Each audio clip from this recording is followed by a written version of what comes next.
Hello, and welcome back to my channel. If you are new here, my name is Layla, and I am back with another subscriber financial review. Alright, so this individual submitted their financial situation to me, but this is a little bit different because this is someone who is not in the United States. They are actually in Russia. So this is definitely a first across all things. I'm going to get to her email in just a moment, but of course I am going to go over three things. So the first thing is, if you would like to submit your financial situation to me to make an anonymous video just like this one, then please feel free to do so. My email is in my description box, and you will see a list of things that will be helpful for you to include in your email so I can give you the best suggestions. Number two, if you would like to take things a little bit further, I do offer one-on-one sessions. So if you are interested in me helping you to get out of debt by coming up with a custom debt plan, learning how to budget, create a budget, prioritize saving goals, all of those things, definitely check out my offerings there. That's also linked down below. And then third and final thing is to please be nice in the comments, because this is somebody who will watch this video and will also read the comments. So please make sure if you have any feedback, suggestions, or advice for this person that it's actually helpful and not harmful or negative in any way. But let's go ahead and hop to the email. All right, so she said, I live in a country where currency is not that stable as in the US or Canada. By the way, I had asked later which country she is in, so she is in Russia. So my salary in USD is rather small, and interest for loans will sound crazy to you, so I will point out that key interest by the central bank is established at 8.5%. I've been working since I was 18 and managed to have pretty decent income from my area of living, but I have spending problems, which I never really addressed before, as it all tended to work out somehow. Now I am 32 years old, living with a mortgage and somewhat a lot of personal loans, no credit card debt as I always cover it in time and use it for bonuses as miles and cash back. My main goals are to reduce my amount of debt, establish an emergency fund, and prepare myself for buying new property in 5 to 10 years. I expect to get a raise by January 2024 for about 20%, plus I've been headhunted for much bigger income. Not sure if I want to take that opportunity, but it is always on the table to keep this conversation going with my current chef.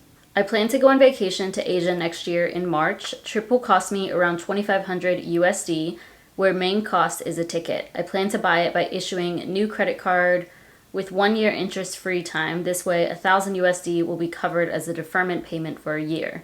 Now I have saved only $20 for this trip, expecting to save the whole New Year's bonus, which is about $1,200.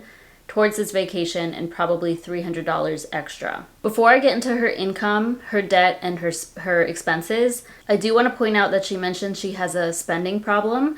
So I hope that is something that you have addressed and are working on, or have started to quote unquote recover from something like that, because that is important if you are going on a debt-free journey or taking over your finances, getting in control of your finances. You really need to get down to your problems first. You need to pay close attention to those things, what triggers those things, why you are making purchases, what purchases you are primarily spending money on. And sometimes people do even need to take it further, where you go and get professional help, you start going to therapy and discuss that, because it can be a form of addiction. But sometimes it really can just be a shift in habits and becoming more disciplined, and it sounds like you're on the right track to that. So aside from that, everything else looks pretty good. She said she doesn't have credit card debt. She's only using it for bonuses, for miles and cash back, which is great.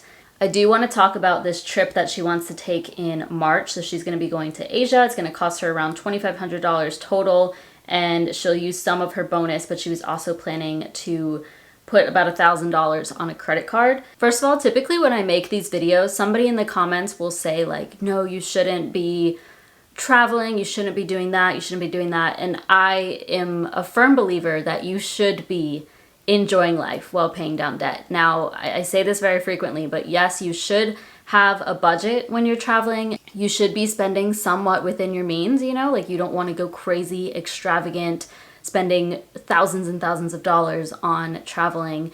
But while you're in debt, it does not mean you can't live a life, because I think it's important to actually enjoy the journey and take things a little bit slower in order to actually do that, because you could literally become debt free and then you're dead the next day. You know, I don't want to sound cold when I say that, but that's the reality of it. Like, I think you should enjoy life while you're living. So it's okay to spend on travel if you want to.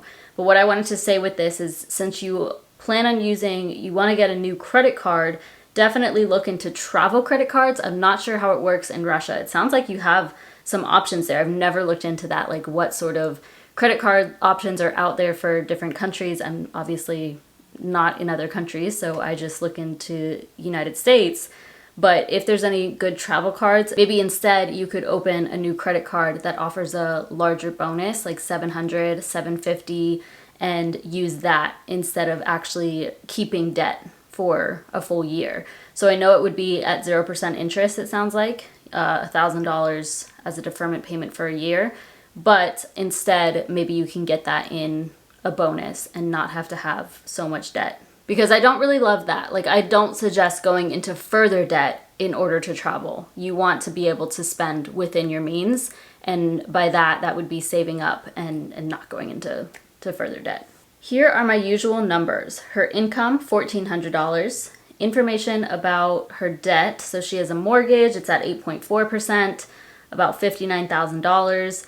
Loan 1, Loan 2, Loan 3. So a number of loans all over at 13% or above 13, and that makes up like $11,000 or so.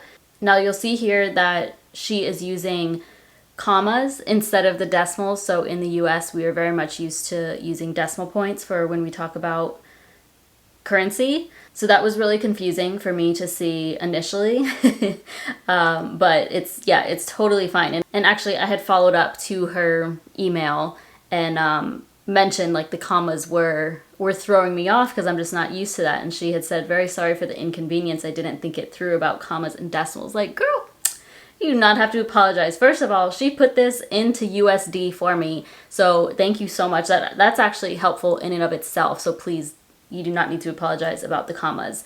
This is fine and it does make sense. And I put this on a sheet, so if y'all are confused about it, I will show you over there.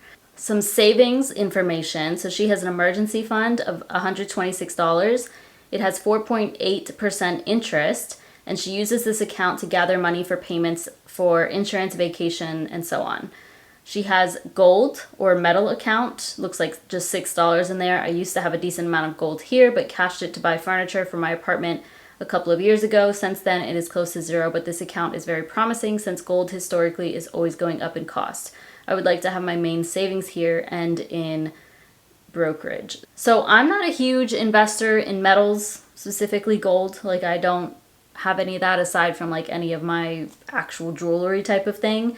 Honestly, I think keeping your emergency fund where it's at is fine since it has that 4% interest rate. It sounds like it's like a high yield savings account similar to over here. Yeah, I don't know much about gold and how well that performs, so I would do a little bit more research before making any moves there. I think you're fine with leaving it in the other account. Brokerage, $345 there. This account has easy access and I can cash it anytime I want to. And then money for vacation, which is the $20 that she mentioned. About the retirement plan, in my country, the employer is paying for it and the government guarantees that I will receive retirement payments every month since I will be 60, or like once she is 60. But of course, the amount is not high. It will be enough for basic living. So I would like to have a couple of rentals by that time, but it's a very long-term goal for me. Other expenses are below, and she lists out quite a few: utilities, groceries, etc. We will talk about those. The rest usually goes to savings or to a vacation fund, or I simply spend more. Basically, about the time I receive my next paycheck, I am close to zero in my checking account. Let's go to my spreadsheets. Actually, before we even go to my spreadsheets, she did mention that her main goals right now are to reduce her debt. I'm going to say that means paying off those loans, focusing on that. So maybe not the mortgage. I'm not going to talk about the mortgage much here. The second was to establish an emergency fund. She did not say an amount. Also, it doesn't look like she has children or dependents, anything like that. I'm not too sure how it works over in Russia when like things go wrong with your house. You have a mortgage, so it sounds like this is either you own an apartment or you own a home. And so for you, I would suggest that you probably should be saving first before putting extra to your debt. but you'll see when we go through her numbers that it's actually pretty difficult. If I was working with her one-on-one, I would definitely want to talk to her more and see a emergency fund number that she would be comfortable with having, like a bare minimum. I think it should probably be over 1,000 USD because you have the house since you own the property, and also because you don't have too much left over from your paycheck. So I would be concerned if something did come up, you would have to go into debt, take out another loan, or go into credit card debt. I'll look at some of the options in the spreadsheet as we go through all of this, but first let's look at her debt. First up is my debt avalanche / snowball tracker. I do have this for sale on my Etsy shop if you are interested in using this for yourself. We are starting this in August because that's when I'm filming this, and then of course the current month is August. And if we put in all of the debts that she mentioned, excluding her mortgage, this is what we're working with. I sorted this from highest interest rate to lowest interest rate, so 14.9% down to 13%. Altogether, she has a little over $12,000 of debt. And if she were to not make any extra payments to her debt, she would be debt-free by April 2028. So about a little less than 5 years from now. Now, if I'm looking at this as myself, I would say, well, $12,000, that's not that bad. However, keep in mind that her income is $1,400. Obviously, the differences in the country, it makes a big difference. Like the cost of living is very different. So if we're looking at this, it's pretty similar to somebody who has, an income of $40,000 per year, but their total debt is like $60,000 plus type of situation. Obviously, that was some really quick math, and that's probably not accurate whatsoever, but y'all get what I'm trying to say. The other thing is that the interest rates are fairly high, so if she took the 5 years to pay down this debt, it would actually be like $17,000 that she would actually put to it instead of $12,000 because of the interest, $17,000, $18,000 maybe, because quite a bit would accrue in interest. Now, if we come over to this sheet, I put her income and expenses here. So first of all, her income is $1,400.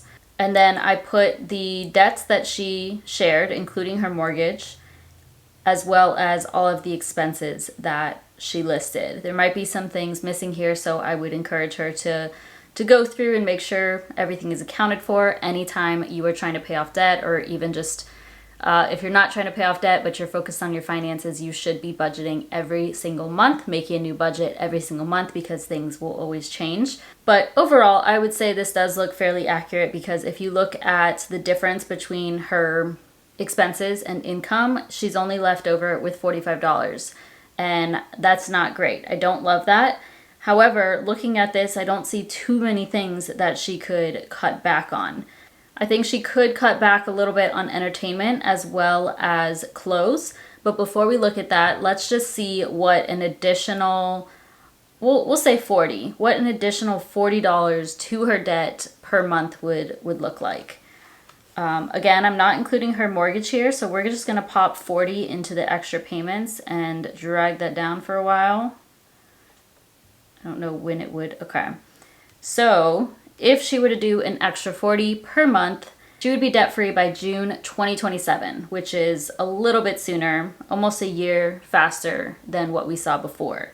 But that's still like a good 4 years. So I'm going to say that that's really not ideal. One thing I do want to put in here before I even take out or like reduce the entertainment and clothes spending is she did say that in January she's getting a 20% pay increase. So $1,400 times 20% is $280. So an extra $280 per month. And it looks like that would help her out a little bit. Even if she kept things as they are, she could probably do an additional $40 to her debt from now until the end of the year. And then an additional $300 after that. So let's look at what that would look like. So 40 from August through December.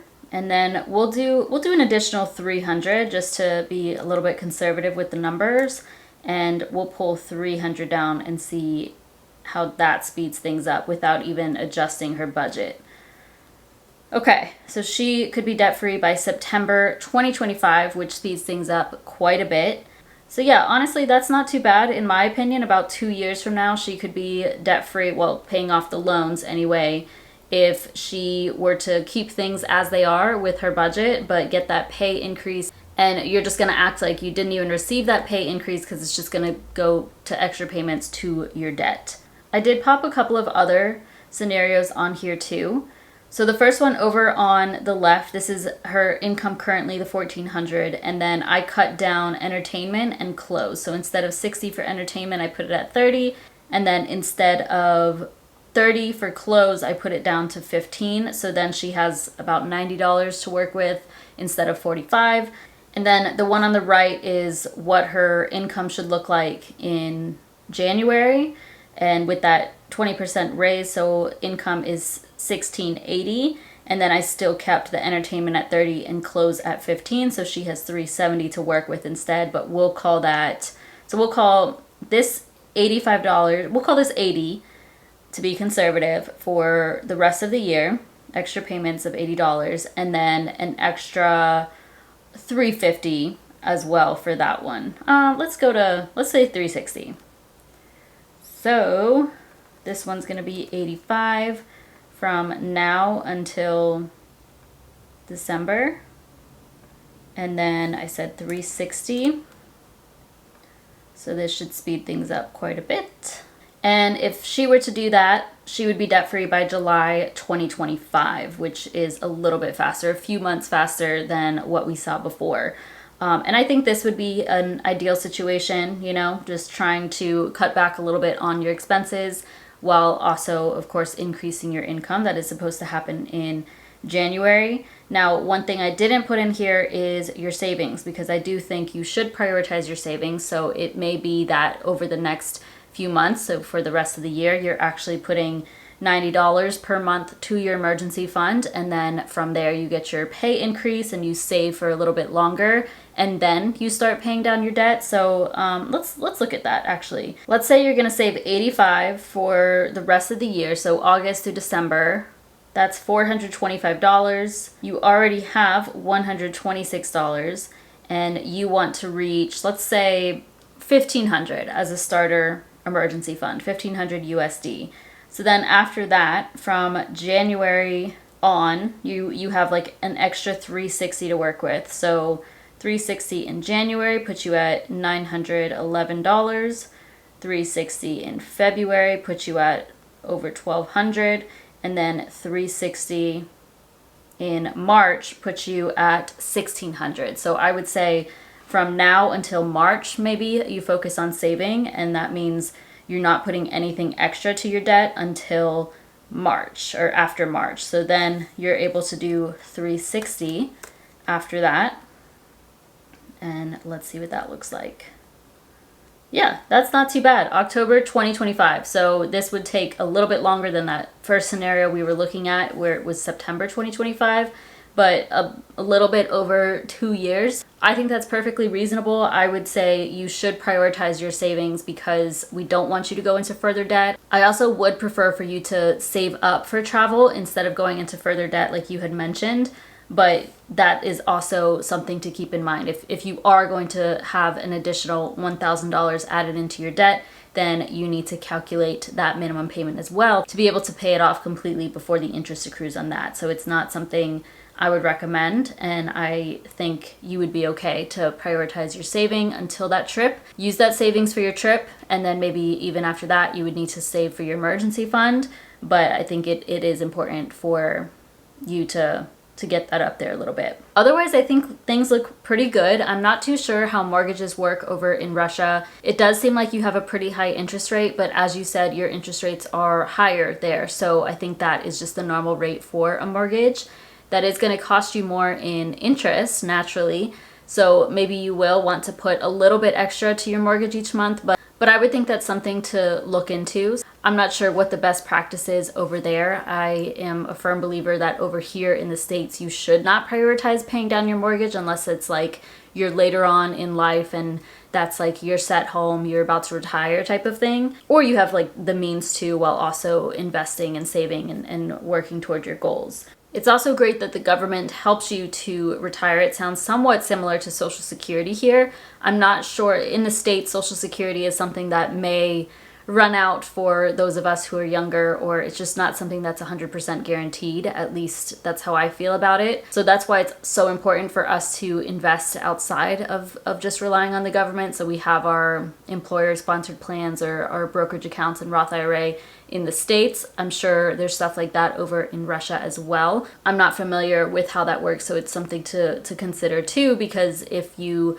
want to have more money to live off of in retirement, then you will definitely want to start investing on your own. Focusing on your savings and then your debt first, though, sounds like a good plan. You do want to purchase some property, so once you have your emergency fund in place, you have your debt paid off aside from your mortgage, you can start saving up for purchasing new properties, and then from there start investing. But yes, thank you so much for submitting all of this. I really appreciate you being my first international financial review. Hopefully this was helpful. Any of y'all who are watching, if you're familiar with how things work financially in Russia, please share your insight or any advice that you have for this person. Or if you're watching this and you would suggest something else, then please feel free to comment that down below.